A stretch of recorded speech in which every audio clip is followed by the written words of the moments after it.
yesterday I flew into Charlotte and then to Avoca on the way there, and then I did the same thing on the way back from Avoca to Charlotte to Austin. But I had like a 4-hour layover in Charlotte, so it was perfect timing because I really didn't have a ton to do. I had all my inboxes clear and like all the deals were moving along as they were supposed to. But I did a lot of like the goal planning and like vision setting for 2023. It was good. I feel like a lot of the goals that I've set in the past they were like fresh or they were raw. They weren't like super informed. I think it's the first year where it's like going into the year, the plan is based on like metrics that we've already seen in the past year. It's like a build off of the previous year instead of like repositioning. So that feels really good because a lot of the metrics that I'm trying to like hit in the upcoming year, they're just like worked in the past. What do I need to modify from those past KPIs in order to hit like the new target? So it feels like very attainable across a lot of different avenues, which is pretty sweet. So I'm pretty excited for the conversation today. Yeah, very cool. Yeah, that last year or all of 2022 the theme was trial and error. I think, at least for me, being the first full year start to finish as an investor agent, it was just a lot of learning the contracts, learning the areas, learning the lingo, what works, what doesn't work. So now pretty stoked for 2023. Yeah. Hit 100 sales. If I can hit 100 sales, hang my head on that. Is that the goal for 2023 is to do 100 transactions? Yep. Nice. Did you go back through and look at like all of your metrics for 2022? Like, do you know how many closings you had and what the sale volume was? No, I think I'm right at 30. Okay. And then you also had like a personal deal closed, which is good. And that one worked out well. And you're looking to do more of those in 2023, right? Yeah. 100 sales, burr to $1 million. So, and 100 hard. So physically, mentally, emotionally, 75 day hard, but I want to make it 100. Only way to set the tone for 100 sales and $1 million portfolio is to set the tone with a 100 hard. They all like relate and like build on each other. And that's something that I definitely want to touch on too, about what makes efficient and effective like goal setting. And a lot of it is removing question marks or just like making it so that your default is to hit those goals. So, and like, we can talk more about that, but tell me about the burr to $1 million. What's that? Burr to $1 million is to take advantage of the motivated seller market that we're in, especially here right now and into Q1, maybe into Q2, and just to rack up equity for a future down payment on a 20-30 unit thing. So challenging myself to recycle 20K into $1 million, into $1 million portfolio. Using that equity, will hopefully have at least 350 to 500K equity, maybe more in 3 to 5 years. Use that as a cash down for portfolio. Still buying other rentals and stuff on top of that, but I really want to just take advantage of the burr method. I think that's just crazy to think that you can become a millionaire with, at the end of the day, no money out of pocket. And like you're uniquely equipped because you've had a lot of wholesaling experience and you're working in that same market, right? So that's cool. That is really, really cool. It'll be awesome to see it happen. Is there anything in particular? For example, I like to look at SSIAs, right? My small, seemingly insignificant actions that I can do in order to hit something. Have you looked at anything like that that's going to help to hit that goal? Or like, how do you plan on executing on that burr to $1 million? It comes out to offers. There is so much competition out there, not only with other investors in state, out of state, but also an ocean of wholesalers that are offering on every single one. So I think just the more offers that are out there, genuine offers, the sooner or later you'll be able to hit. I'll probably go 0 for 10 on offers. 3 weeks later, I have an agent that reaches back out saying, hey, this investor just backed out. Are you still interested? Seller's willing to go down another 10K. Then that's when we're picking up. Exactly. That's good. That's good. Walk into a chunk of equity and, your initial offer is already strong, right? Your initial offer is already like, if they were to accept it, you'd be excited. But now when they come back to you, now you're really in a position of power, but you don't have the seller come back to you if you never get in the game in the first place. So precisely. That's good. That's good. Yeah. And a lot of times, those list agents would say, even whether it's after the initial offer or 3 weeks down the road, they'll say, hey, I have this one just in the pipeline. Would you be interested as well? So the more my name is out there to these other investor focused list agents, the higher my odds are to rack up that 6 to 7 high quality 75% or less deal. Exactly. And it's like that really is it, because those people you continue to take deals to, or like as you continue to get in front of, they will absolutely come back back to you down the road. Even like, you know, a couple months later, be like, hey, like, you were interested in 123 Maple. I've got this one that's that's really similar. Would you be open to this one? And that happens all the time. All the time. Yeah. And 9 times out of 10, it's not going to work for me, but it probably will work for one of our clients. Right. So it's a win-win. Yeah, exactly. That's good. And then you said that you're using 100 hard as like a catalyst or like a send off into it. What's that? Just, I know a lot of people have probably heard about 75 hard. Like they've listened to, you know, the different podcasts that I've had it on, but like what's the 100 hard and how's that going to tie into the rest of the goals? It's all about discipline. And 100 hard is just 5 seemingly insignificant actions every single day in a row for 100 days in a row to build that mental fortitude. So you're just kind of a well-oiled machine operating at such a high level, almost effortlessly. And that's what it's going to take to kind of hit all those major goals. So you're going to do it for 100 days. Are you going to do every metric from the 75 hard, the picture, the reading, everything? The picture, gallon of water, 2 workouts, 1 outside, 10 pages of reading. I'm doing a 75 hard. I started it yesterday. This is going to be my 4th attempt, and I haven't hit a true one yet. I've missed on every single one. Have never hit a true one. And I was like, all right, how am I actually going to do this thing? How am I actually going to like get the entire thing completed? And what I did, I just added everything into my calendar, and I tried to eliminate any kind of decisions that I have to make. So I just set my alarm automatically for 5:30 every day. And I'm like, all right, what's like the smallest insignificant action that I can do every day in order to hit this? And it's when my alarm goes off, just get on, like stand up and then stand up and turn around. That's it. Right. So as long as I can like get up and get going, there's enough time in the day to do all of those things. So like if you start off the day, it'll work out. You drink a bunch of water, you have a good clean meal. I'm also doing a real diet, not just like avoiding sweets and stuff. I'm doing a low carb, so sub 50 grams of carbs a day. And you do like your picture, like right first thing, you knock out, you know, 80% of the 75 hard within the first hour of the day. So I think that'll be the consistency that I really need in order to hit it. But same as you know, the 75 hard ties into every other goal that you set, and it really helps to like inform and, you know, gives a framework for the day in order to like execute on these things. You don't just like kind of hop into the day and be like, all right, like what's going to happen today? It takes a consistent effort in order to hit anything good or big. Consistent effort for a long period of time, like day after day after day after day. You'll see some ridiculous results. We saw it just in the last year in like sale volume and number of properties purchased and transactions closed, just because of the consistency of doing a task list every day. Like this, every single day. And that's the hard part, the consistency. And I think that's what the 75 hard or the 100 hard in your case really caters to, trains that. You mentioned that you're 0 for 4. I'm also personally 0 for 2 on finishing every single one. The first time I was like 90% did it. I missed, I think, 2 workouts, 1 10-page of reading a day because I just fell asleep. I was just burned out at like 3 o'clock in the morning after a second workout. One of the big things that always kind of kept me not necessarily hitting the like the hard workouts or even working on like the business as hard as I probably could was recovery during 75 hard. So I got an ice bath this time. Wow. I think that's 1 for the physical recovery, 2, mental fortitude, 3, there's just a million different neuro benefits to an ice bath. As we know, Wim Hof, I know you're a big fan of Wim Hof, but I've looked into him a lot for the last couple of weeks. I'm making ice bath part of my 100-day hard. So on 100 consistent ice plunges, and I think that would be good physical recovery to just further discipline mentally, emotionally. Yeah, 100 consistent ice plunges. I love that. That's pretty gnarly. I'm pretty stoked. What's your ice bath look like? Just like logistically, what do you mean you got an ice bath? Is it just like an old watering trough that you're going to dump some ice into? Or yeah, that's it. They're $150 from your local hardware store. It's just a big stock. How are you going to keep it full of ice? Buy a lot of ice. Right, luckily, right across the street, there's a ginormous, like commercial sized ice machine that's in the parking lot. Okay. Where you don't just need to buy just individual bags of ice. You can just go over there with buckets of ice for a couple cents. So really, that's really cool. That is so convenient.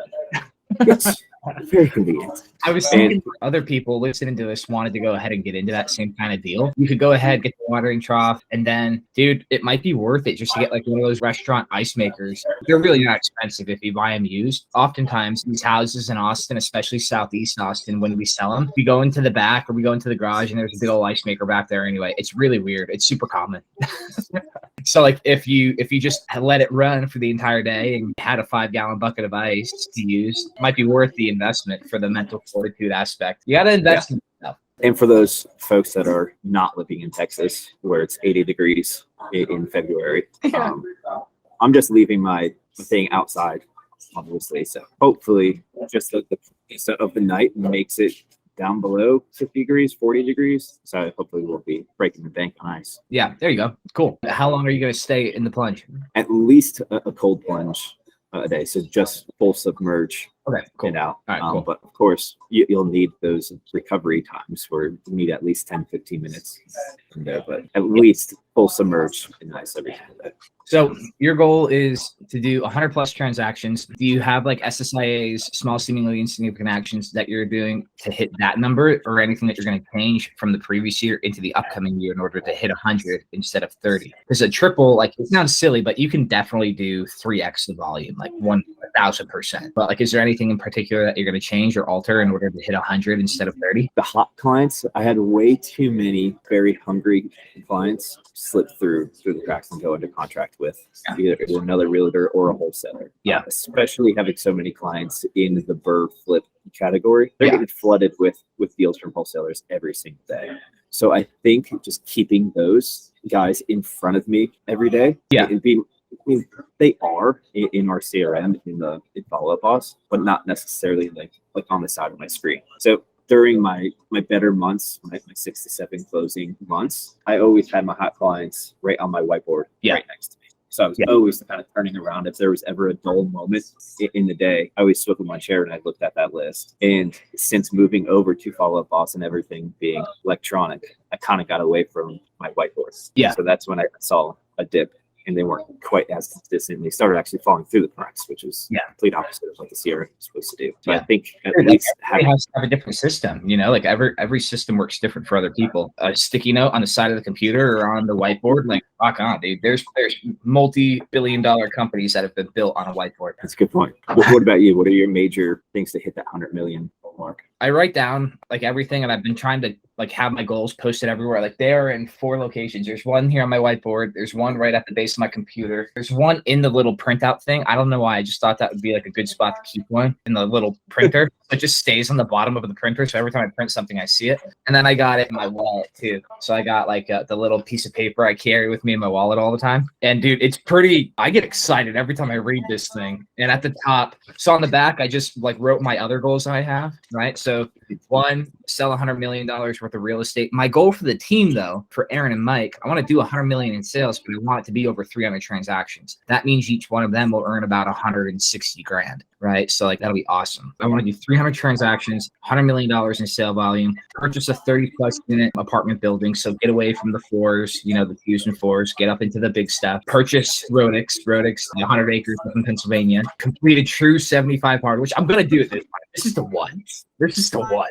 I feel it. And then here's another cool one. I've never had an easy way to measure like body fat and vascularity and like a lot of those physical metrics, but I got a scale. I bought myself a Christmas present, and it measures your body fat percentage. It measures your vascular health. It'll take like your heartbeat and like resting heart rate, all of this stuff, all of these biometrics. As soon as you step on the scale, it takes that recording and it tracks it in your phone. So every single time you step on the scale, it'll make a pinpoint across all of these different metrics. So it's like, yeah. So first time I stepped on it, body fat, 24%, which I don't know if that's good, bad, indifferent, whatever. Like, it seemed way high. I'm like, what the heck? But like, when you think about it, I'm not incredibly vascular. Like, I'm strong. I can run a long ways, but I have never focused on reducing carbo intake, increasing muscle mass, reducing body fat percentage. And I think this being a super easy tracking mechanism to keep it, I think I'll be able to see in real time what decisions and like terms of like my workouts and what I'm eating,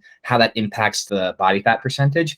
And my goal is to reach and then maintain a 9 to 10% body fat percentage, which would be it'd be insane. Also, and here's the flip side to that. I think you need a counterbalance to each goal that you set. Because yeah, you can go down to 9% body fat because you're not eating and you're not treating your body right. But I want to keep my weight above 220 pounds. Keep my weight above 220, but get the body fat percentage down to 9 to 10%. I think will be a really like good goal to try and hit. It's super measurable now that I've got the scale and like the app and stuff. So I think it's pretty cool. But yeah, that'll be fun.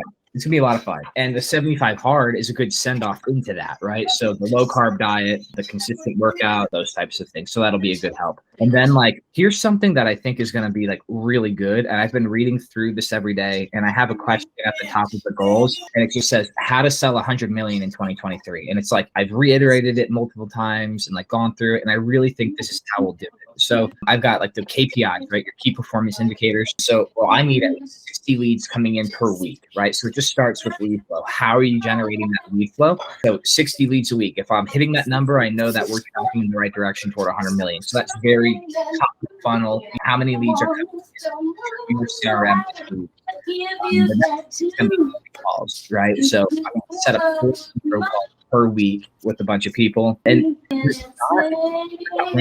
was doing 20 to 25 consistently pretty much all of 2023 or 2022. And it ended up closing about 51 million, right, in sales volume for 2022. So doubling it will hit 100, right? So that's like what I was saying before about knowing what your metrics were in the previous year. It's pretty cool being able to look back and say, okay, well, if I want to hit 100, what do I have to do? What do my metrics need to look like? That's like a good component or a good reason to track. And I'll need 6 closings per week. That'll be more fluid. There's going to be some weeks where you've got 10 closings, and there's going to be other weeks where you got 3. But that's just like a ballpark where you should be. And then when you go through it, it's like, all right, what's going to lead? What are the actions that 100 million. So the first one that I have is personal. So it's basically like loving yourself, your family, your community, how they need to be loved. Then the next one after that is sphere of influence. Right? So deliver an exceptional client experience and your business will explode. 1 client will yield 3 will yield 9. So that's the why sphere of influence is just like how good of a client experience are you delivering? Is that going to yield additional business? So that keeps you checking your systems, making sure you're following up appropriately and really delivering a high value service to your client. The next one is just social. So producing high quality content. And I really like the idea that time online doesn't matter, content quality does. Because I always felt like I was too far behind to get into YouTube or Instagram or TikTok or whatever. But really that doesn't matter. Like content quality does. So producing consistent high quality content. And we already hired the content creator who's been doing a great job, and all of that stuff is already booked out. All of the posts are already booked out through the first week of February. So consistent like YouTube posts, Facebook posts, Instagram posts, everything is all like already in the works there. And then SEO, obviously keeping the website up to date. So this is just like all lead gen stuff, right? How are we going to generate leads? And then partnerships. Like we've had great partnerships the past year with our lenders, with different property managers, with different referral sources. So just nurturing and maintaining those partnerships, because if you treat your partner well, like they'll treat you well in return. So that's another way to really generate business and lead flow. So the personal, sphere of influence, social, SEO, and then the partnerships, I think focusing on those topics every day will really help to hit that $100 million target. So I'm freaking jazzed about it. No, you don't say. Dude, and it feels clean and concise. And like there's a lot of goals that I want to hit, a lot of big goals for this upcoming year. They feel really attainable, but it's going to be a grind, you know, like I'm excited. I'm excited for the next year of breaking it into small little pieces. I love the concepts in 12-week year. I think that's really, really cool. Like breaking it down and doing these short little sprints. I think that's awesome. I think that's part of the allure to the 75 hard. So like you break it down, and I even go as far as to break it down to the week. Like how does each week need to stack up? And that way you can adjust course easily. You know, I'm not focusing on having 2,500 conversations over the course of the year. I'm focusing on having 40 calls in 1 week. Am I above that? Am I below that? What do I need to change each week in order to hit it? And that'll keep you consistent, I think. So that's what's going on for 2023. And then all of these things, purchasing that 30 unit, doing the 100-acre purchase in Pennsylvania, everything has SSIA components. And I think that's really important. Breaking down each individual goal, seeing what you can consistently do every day, like the smallest seemingly insignificant action that you can do each day that's going to yield the desired outcome. So making sure you have those outlines, everything that you set, regardless of what the goal is. And sometimes it's hard, to figure out what that SSIA is. Like, for example, like an SSIA for purchasing Rodix. Like, what can you do every day in order to purchase Rodix? And this is the last thing I wanted to kind of touch on. And there's not really like an action that we can do every day other than executing on the $100 million sale volume, right? Because we're basically going to take the revenue share from EXP and just keep all that cash into the stock account. And then when it hits the right number, withdraw it and then go ahead and purchase. So there's really nothing you can do except execute on that $100 million vision, right? So that's a goal that's almost on autopilot as long as you're executing on that goal number one, sell 100 million. And then the other one, purchase a 30 unit. What's an SSIA that you can do there? Yeah, you can work on credit and you could, have deal flow coming through, but in reality, you need the cash to purchase. So that's focusing on the $100 million vision. So that one's on autopilot. It's going to happen by default if I hit that top $100 million goal. A lot of that stuff is just, it compounds and it grows on each other and all fits together. So I think it's good to eliminate the question marks and have as many of them marry together. And, by default, I'm going to hit, as long as you hit that first one, that 100 million, you'll hit 3 or 4 others that by proxy. So those are just some things looking forward to in 2023. It's a perfect time to have this kind of conversation because it's what is today, the 30th, December 30th. Yeah. It's going to be a pretty wild year coming up, I think. See what the heck you're made of. Yeah, no doubt. Any last pieces that you wanted to touch on before we jump off? No, I was under a little different impression heading into this call. I was more so focused on when I was preparing for it, focused on 2023 outlook for the investors, for clients and stuff. Little sub markets to focus on. What do you see the market doing in 2023? Any specific strategies, specific, little sub markets and school districts or whatever else.